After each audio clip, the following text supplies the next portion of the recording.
सर्वप्रथम प्यारे बच्चों, हमारे बीच आज वीर भगत सिंह युवा दल के नुमाइंदे जो कि पूरे रेवाड़ी शहर और इस इलाके के कोने कोने में जाकर भगत सिंह जैसा जज्बा पैदा करने का प्रयास हमेशा करते आए हैं, ऐसे वीर भगत सिंह युवा दल के प्रधान दिनेश कपूर जी हमारे बीच पधारे हैं। मैं जितेंद्र जी से कोई जेंट्स में आप कर दो मनोज जी, आप कर दो थोड़ा जेंट्स। हमारे दिनेश कपूर जी का स्वागत करते हैं ये पटका पहनाकर श्री राम का। माननीय दिलीप शास्त्री और परम श्रद्धेय गुरुदेव दिलीप शास्त्री जी भी हमारे बीच में है। वीर भगत सिंह युवा दल के ये संरक्षक हैं, तो इनका भी जोरदार तालियों से स्वागत करेंगे।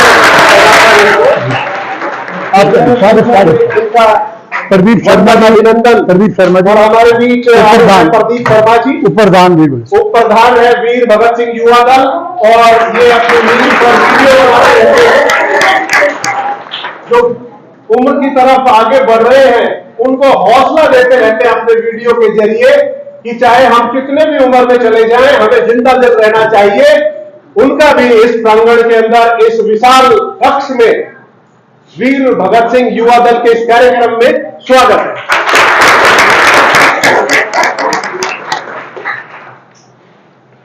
आप लोगों से मेरा विनम्र आग्रह है कि आप अपना स्थान ग्रहण कीजिएगा। मेरे देश के भावी कर्णधार, मेरे राष्ट्र की आशा,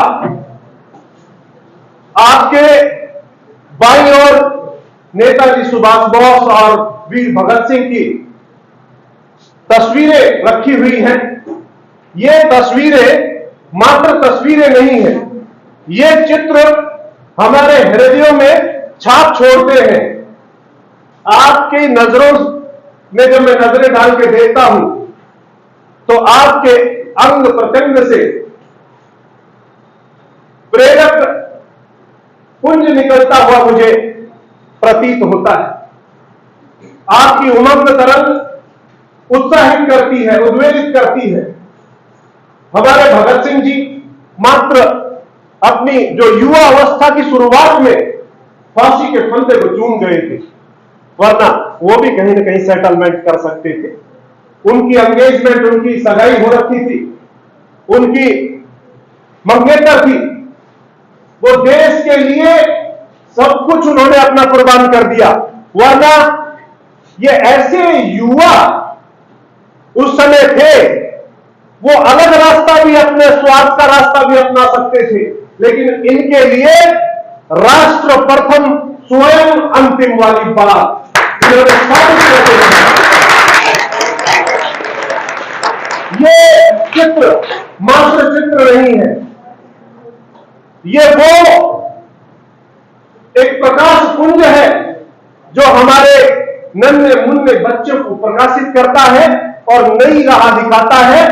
आज के टाइम में मैं मानता हूं प्यारे बच्चों कि हमें फांसी के फंदे में नहीं जाना है।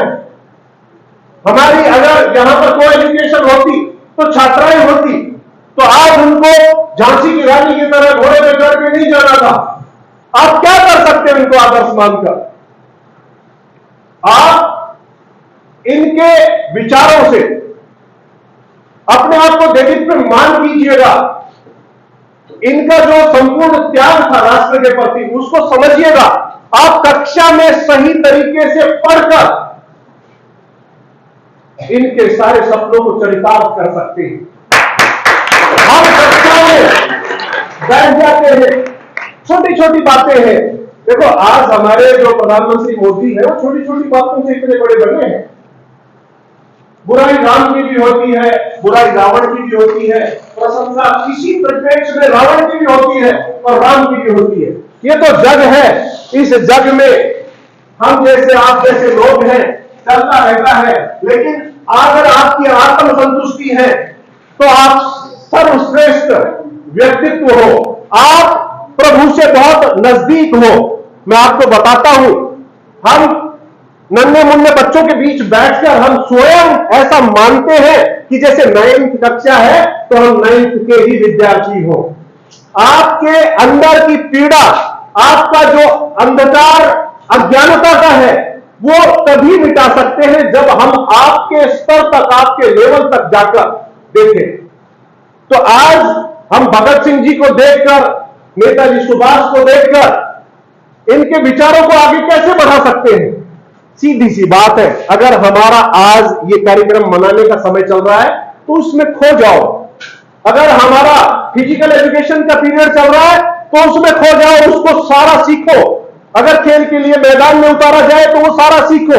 मैथमेटिक्स सिखाया जा रहा है तो वो सीखो। सुबह अनुशासित तरीके से प्रार्थना सभा में हाथ जोड़कर गायत्री मंत्र का पाठ करके, प्रार्थना करके सारी चीज समय पे करते चले जाओ, छोटी छोटी चीज करते चले जाओ। कोई भी गुरु आपको ये नहीं कहता कि आप कक्षा में डरिए। कभी भी गुरुजन से झिझकिए मत। उनके सामने जाके कहिए, गुरुदेव मेरे को ये परेशानी है। कोई भी इस धरती पे अगर वो गुरु है, किसी विद्यार्थी को ये नहीं कह सकता, पूछते समय धमकाएगा नहीं। अगर कोई पूछते समय धमकाता है, अगर मनोज भी धमकाता है तो वो गुरु की श्रेणी में नहीं आता।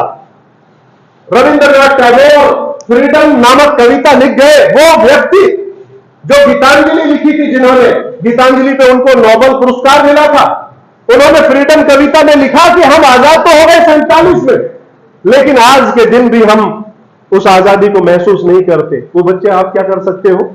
अगर आपने होमवर्क नहीं कर रखा तो आपके अंदर डर घुस जाता है टीचर के प्रति। आप होमवर्क कीजिए, बस निडर हो जाओगे। आगे कार्यक्रम चलाना है, और क्योंकि भगत सिंह जी के लिए यहां इकट्ठे हुए हैं तो भगत सिंह जैसा जोश होना चाहिए, अपना सर्वस्व न्योछावर करने का जज्बा होना चाहिए। ये नहीं है कि हमने ये छोड़ना है, वो छोड़ना है, कुछ नहीं छोड़ना पड़ता। बस अपनी आत्मीयता, अपने अंदर ऐसा आत्मविश्वास होना चाहिए कि हम देश के लिए कुर्बान हो जाए। आगे की कड़ी के लिए मैं दिनेश कपूर जी से निवेदन करूंगा कि आप सभी का, पूरी टीम का एक बार इस विद्यालय के विशाल कक्ष के अंदर आपका सादर अभिनंदन, वंदन पूरे विद्यालय परिवार की ओर से, और आप अपने कार्यक्रम को आगे बढ़ाएं। हमारा अभिनंदन स्वीकार करते हैं। बच्चों, माननीय मनोज जी ने आपके अंदर एक पर्याप्त ऊर्जा और पर्याप्त जोश भर दिया है। एक बार जरा पूरे जोश के साथ बोलेंगे, भारत माता की। और वाकई आपकी आवाज इस समय पूरे रिवाड़ी में तो पहुंची ही है। यहाँ पता लग रहा है कि रिवाड़ी में गवर्नमेंट बॉयज स्कूल के बच्चे कितने होनहार और देशभक्त हैं। एक बार अपने लिए तालियां बजा दो बढ़िया सी। प्यारे बच्चों, फांसी पर चढ़ते चढ़ते भी ऐसे गए थे मानो कोई खेल खेल रहे हो। क्या गा रहे थे, कौन सा गीत गा रहे थे? वो मेरे साथ किसी को आता तो गाना, नहीं तो कोई बात नहीं। सरफरोशी की तमन्ना अब हमारे दिल में है, देखना है जोर कितना बाजुए कातिल में है। उनको शहीद आजम इसलिए कहा गया कि फांसी के तख्ते की ओर बढ़ते बढ़ते भी उनके चेहरे पर एक उल्लास है, एक चमक है। और कौन सा गीत गा रहे हैं, कौन बताएगा आप में से? मेरे साथ गाना, दो पंक्तियां आप सभी को आती हैं।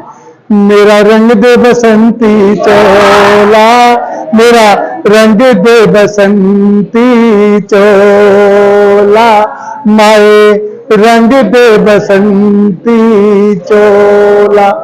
इसमें एक पंक्ति आती है, ध्यान से सुनना। और अभी माननीय मनोज जी ने कहा कि आपको देश के लिए बलिदान होने की आवश्यकता नहीं है, लेकिन देश के लिए बहुत कुछ नया करने की आवश्यकता है। आपके अंदर नवनिर्माण की अनेक आकांक्षा और ऊर्जा छिपी हुई है। आप अपने माता पिता की भी जो एक उम्मीद और आस और इस सुंदर से प्यारे स्कूल, इनके सुंदर से हमारे जो गुरुजन, इनके हमारी बहनें जो आपके लिए इतना मेहनत करती हैं, यदि आप किसी भी अपनी कक्षा में प्रथम आते हैं, आगे निकलते हैं, विशेष उपलब्धि प्राप्त करते हैं, तो किसका नाम होगा? सबसे पहले आपका, आपके माता पिता का, और साथ ही साथ आपके इस प्यारे से स्कूल का, विद्या माता सरस्वती के प्रांगण का। क्या कहा था हमारे शहीद भगत सिंह ने? यहां से सुनो, अपने कमर सीधी कर लेना सुनते सुनते। तब निकले इस देश की खातिर, बस इतना अरमान है, एक बार इस राह में मरना 100 जन्मों के समान है। शहीद आजम भगत सिंह ने कहा कि मात्र बताया भी माने मनोज जी ने कि 23 वर्ष की उम्र में वो देश के लिए शहीद भी हो गए। यानी आजकल हम आमतौर पर देखते हैं 23 वर्ष की उम्र वाला लगभग वो कॉलेज में जा रहा होता है या वो कोई अपना कैरियर की तैयारी कर रहा होता है, लगभग 25 वर्ष की आयु तक आमतौर पर एक बच्चे का कैरियर सेट होता है ठीक से, जो आम सामान्यता होता है। लेकिन वो क्या करें, 23 वर्ष की आयु में उन्होंने इतना बड़ा काम कर दिया कि आज अनेकों वर्षों बाद भी आज हम क्या कर रहे हैं, यहाँ पर गवर्नमेंट बॉयज स्कूल में उनको नमन कर रहे हैं। 28 सितंबर को हमारे शहीद आजम का जन्मदिन है। अब मैं आपको एक छोटी सी बात बताऊंगा, आप देखना कि आपका बचपन कैसा है, उनका कैसा था। जिस समय अंग्रेजों का भारतीयों पर बहुत ज्यादा अत्याचार हो रहा था, दिन प्रतिदिन हम पढ़ते थे अखबारों में, वहां उन्होंने इतने लोग मार दिए, इतनों को जेल में डाल दिया, इतनों पर लाठीचार्ज किया। भगत सिंह की आयु कितनी थी? मात्र 5 वर्ष की। 5 वर्ष की आयु थी और जमींदार परिवार से थे। अपने पिता और चाचा के साथ वो खेत में थे। उनके पिता और चाचा खेत में जैसे किसान करते हैं ना, कुछ नया बोते हैं, कुछ बीज बोते हैं, कुछ निकालते हैं, कुछ काटते हैं। भगत सिंह वहां पर पड़े हुए थे, काने जिसे क्या कहते हैं, फ्रंट पे छप्पर के होते हैं ना, वो छोटे छोटे टुकड़े लिए और उनको जमीन में, धरती में, वो जो उपजाऊ भूमि थी उसमें डालने लगे। भगत सिंह के चाचा और पिता बड़े ध्यान से देखने लगे। 5 वर्ष का भगत सिंह, ये क्या कह रहा है तू भाई? क्या पूछा उन्होंने? भगत सिंह भगता, भगता प्यार से बोलो, भगता तू ठीक कर जाते हैं। उसने क्या कहा? मैं ये बंदूकें बो रहा हूं, जब ये बड़ी हो जाएंगी तो इनसे हम अंग्रेजों को देश से बाहर निकालेंगे। एक बार जोरदार तालियां बजा दो। अब आप सोचो 5 वर्ष की आयु कितनी होती है? सामान्यतः आप और हम देखें तो इस आयु में बच्चे को चॉकलेट, चिप्स, मतलब ऐसी चीजें जो घर में मैगी खाना है, आज मम्मी ये लेके आना, आज पापा ऐसे करना है, मतलब ऐसा रहता है ना। लेकिन वो 5 वर्ष की आयु में प्रदीप जी देश के लिए मरने मिटने की बात सोचने लग गया। यानी उसके अंदर जन्मजात से ही, बचपन से ये सब भाव था, भावना थी। अब मैं आपको एक और बात बताऊंगा, कार्यक्रम को हम ज्यादा लंबा नहीं करेंगे। मुझे पता है आप होनहार बच्चे अपने पेपर की तैयारी कर रहे हो। मात्र 11 वर्ष की आयु, कितनी आयु बोलो? 11 वर्ष की आयु, जलियांवाला बाग में हमारे बहुत से जो है देशभक्त लोग देश की आजादी के लिए बातचीत करने के लिए इकट्ठा हुए। बहुत बड़ा एक जलसा हो रहा है। वहां पर अचानक क्या किया, जनरल डायर ने हुक्म किया, क्या बोला वो? फायर! क्या बोला वो? उसके बाद उन्होंने जो उनके साथ, अंग्रेजों के साथ जो सैनिक थे, जो भी उनके साथ सिपाही थे, उन्होंने अंधाधुंध गोलियां चलाना शुरू कर दिया।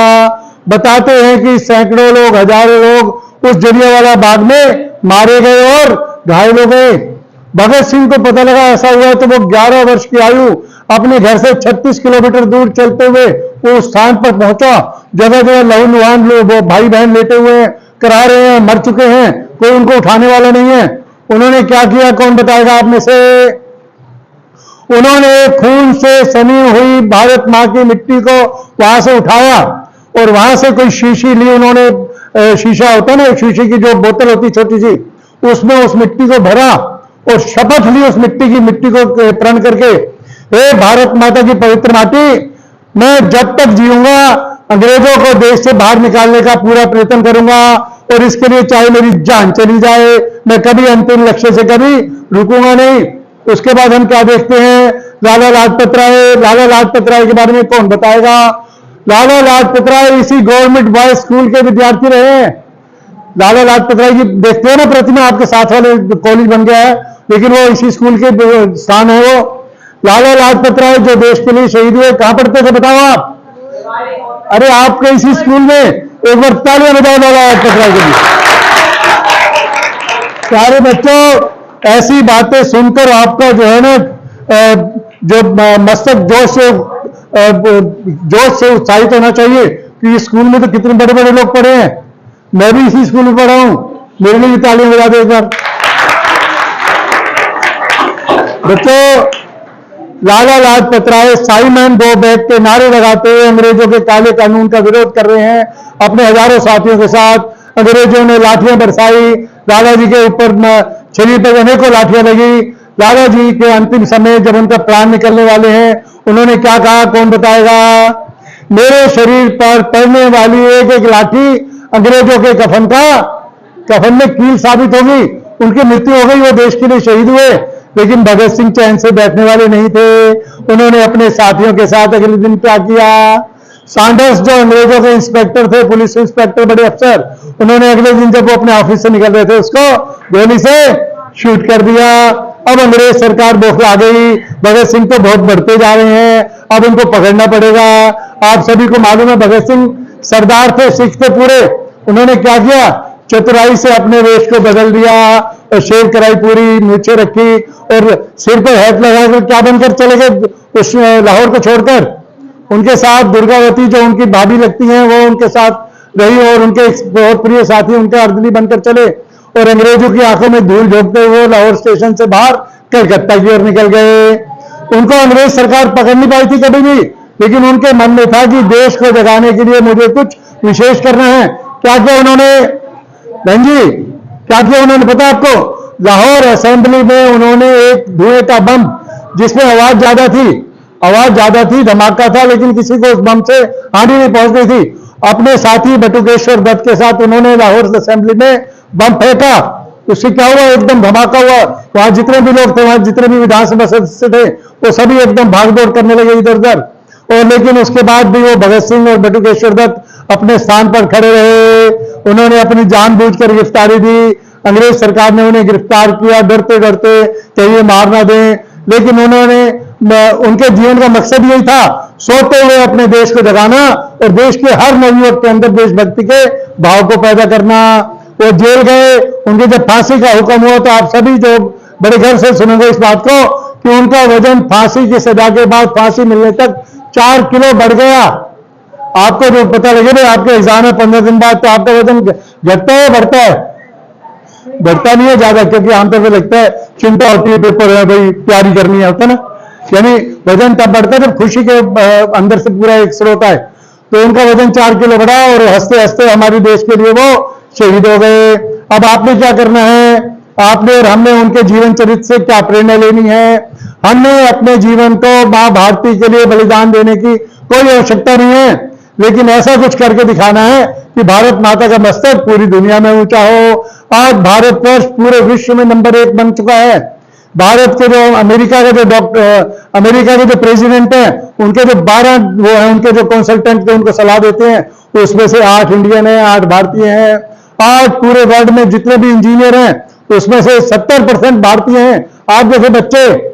और आज आपको जानकर बड़ा गर्व होगा कि इसी तरह बिल्कुल एक साधारण से स्कूल में पढ़ा हुआ एक बिल्कुल साधारण बच्चा, गरीब परिवार का बच्चा, चाय बेचने वाला स्टेशन पर, आज हमारे देश का प्रधानमंत्री बनकर बैठा हुआ है। एक बार जोरदार तालियां। आपके जीवन में कौन से अवसर काम कर रहे हैं, आपको कितनी सुविधाएं मिली हैं, इनका ज्यादा फर्क नहीं पड़ता। मैं डीपीएस स्कूल और आरपीएस स्कूल और सभी स्कूलों में कार्यक्रम करता हूं। मैं देखता हूं वहां के जैसे आप बच्चों की सबकी कमर सीधी है वैसे नहीं होती वहां पर।